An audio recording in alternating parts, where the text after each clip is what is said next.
The worst was pretty much over, I thought, with no slightest idea that the worst of that day's mischief hadn't even begun.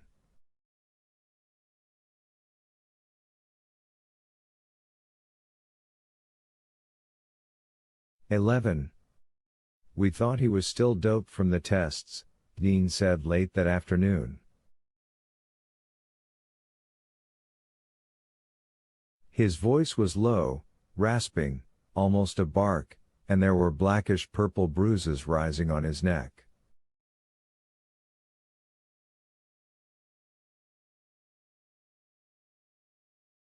I could see it was hurting him to talk and thought of telling him to let it go, but sometimes it hurts more to be quiet.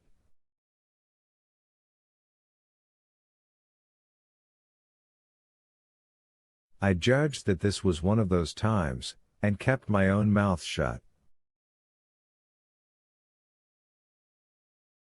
We all thought he was doped, didn't we?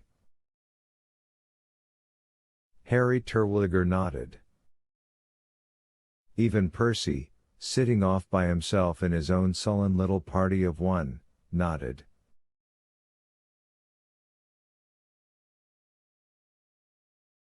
Brutal glanced at me, and for a moment I met his eyes.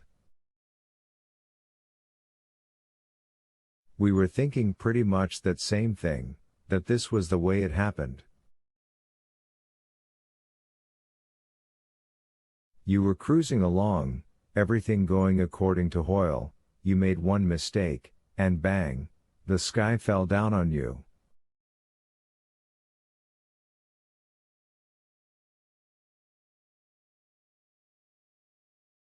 They had thought he was doped, it was a reasonable assumption to make, but no one had asked if he was doped.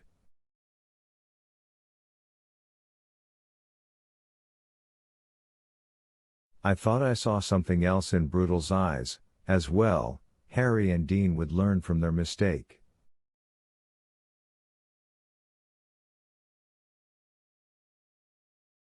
Especially Dean, who could easily have gone home to his family dead. Percy wouldn't. Percy maybe couldn't. All Percy could do was sit in the corner and sulk because he was in the shit again. There were 7 of them that went up to Indianola to take charge of Wild Bill Wharton, Harry, Dean, Percy, 2 other guards in the back, I have forgotten their names, although I'm sure I knew them once, plus 2 up front.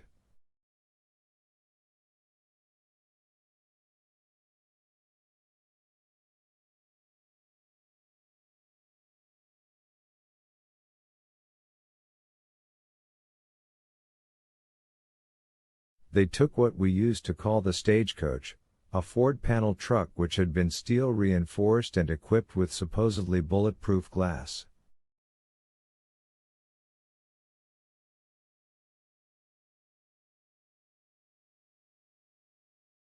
It looked like a cross between a milk wagon and an armored car. Harry Terwilliger was technically in charge of the expedition.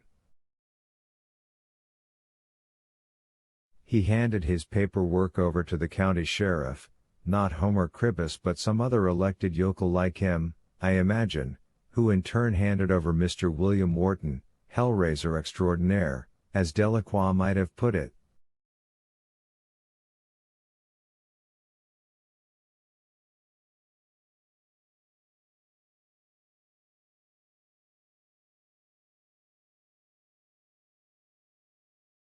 A cold mountain prison uniform had been sent ahead, but the sheriff and his men hadn't bothered to put Wharton in it, they left that to our boys.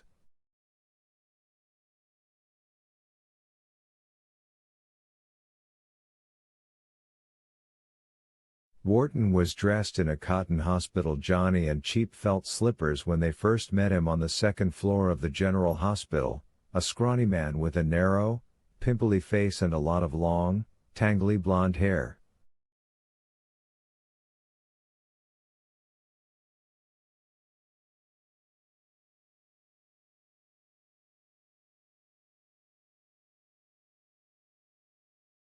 His ass, also narrow and also covered with pimples, stuck out the back of the Johnny.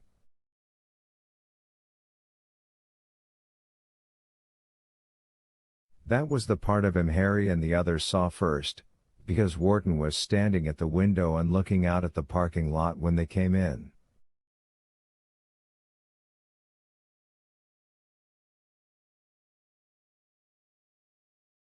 He didn't turn but just stood there, holding the curtains back with one hand, silent as a doll while Harry bitched at the county sheriff about being too lazy to get Wharton into his prison blues, and the county sheriff lectured, as every county official I've ever met seems bound to do, about what was his job and what was not.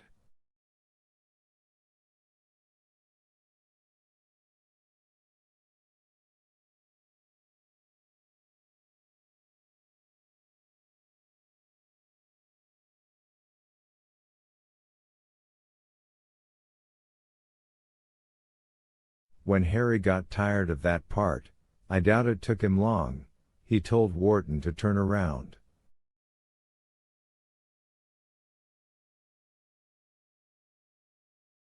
Wharton did. He looked, Dean told us in his raspy bark of a half-choked voice, like any one of 1,000 backcountry stampeders who had wound their way through Cold Mountain during our years there.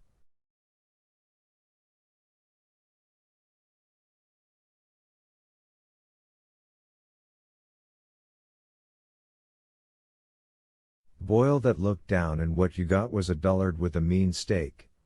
Sometimes you also discovered a yellow streak in them, once their backs were to the wall, but more often there was nothing there but fight and mean, and then more fight and more mean.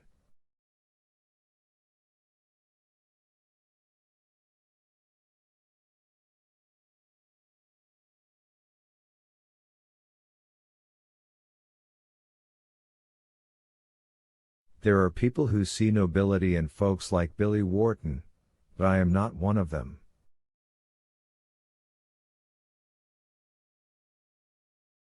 A rat will fight, too, if it is cornered.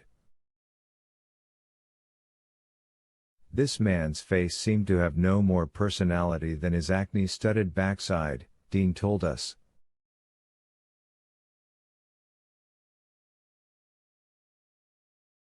His jaw was slack, his eyes distant, his shoulders slumped, his hands dangling.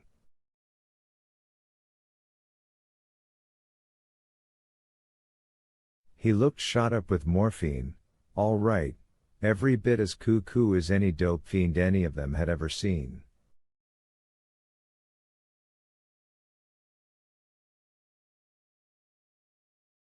At this, Percy gave another of his sullen nods.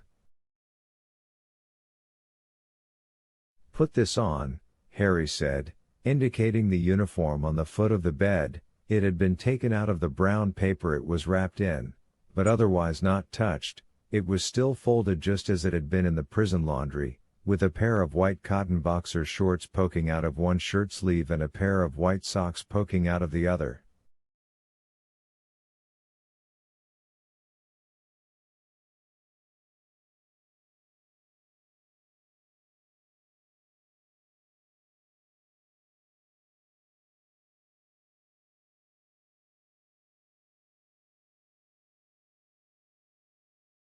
Wharton seemed willing enough to comply, but wasn't able to get very far without help.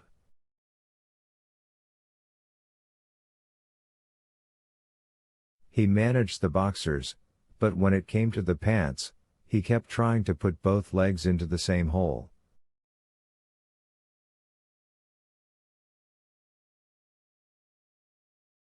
Finally Dean helped him, getting his feet to go where they belonged and then yanking the trousers up, doing the fly, and snapping the waistband.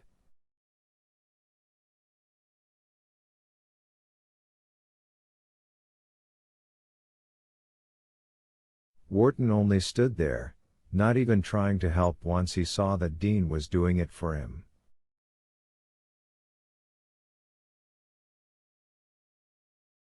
He stared vacantly across the room, hands lax, and it didn't occur to any of them that he was shamming.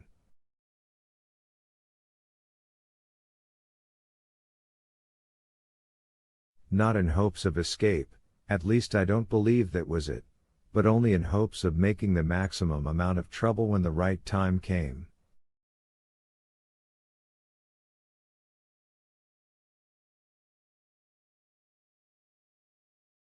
The papers were signed. William Wharton, who had become county property when he was arrested, now became the state's property.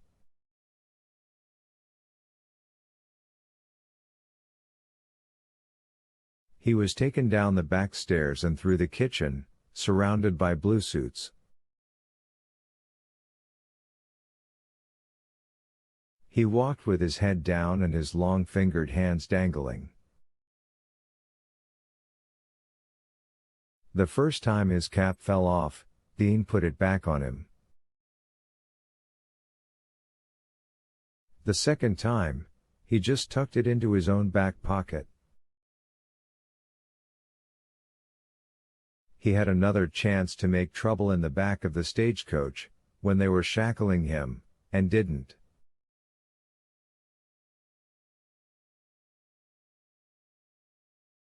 If he thought, even now I'm not sure if he did, or if he did, how much, he must have thought that the space was too small and the numbers too great to cause a satisfactory hurrah.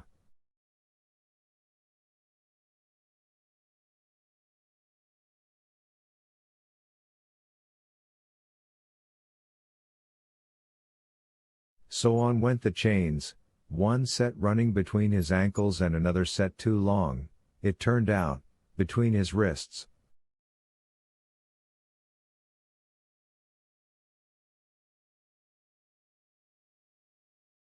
The drive to Cold Mountain took an hour.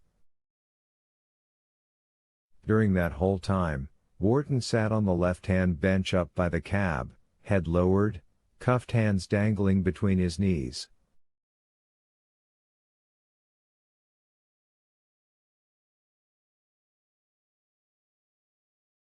Every now and then he hummed a little, Harry said, and Percy roused himself enough from his funk to say that the lagoon dripped spittle from his lax lower lip, a drop at a time, until it had made a puddle between his feet. Like a dog dripping off the end of its tongue on a hot summer day.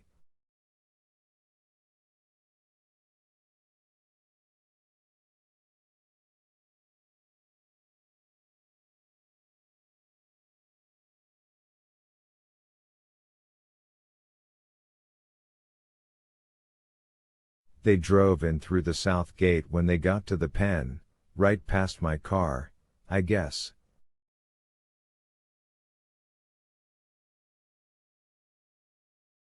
The guard on the south pass tanned back the big door between the lot and the exercise yard, and the stagecoach drove through.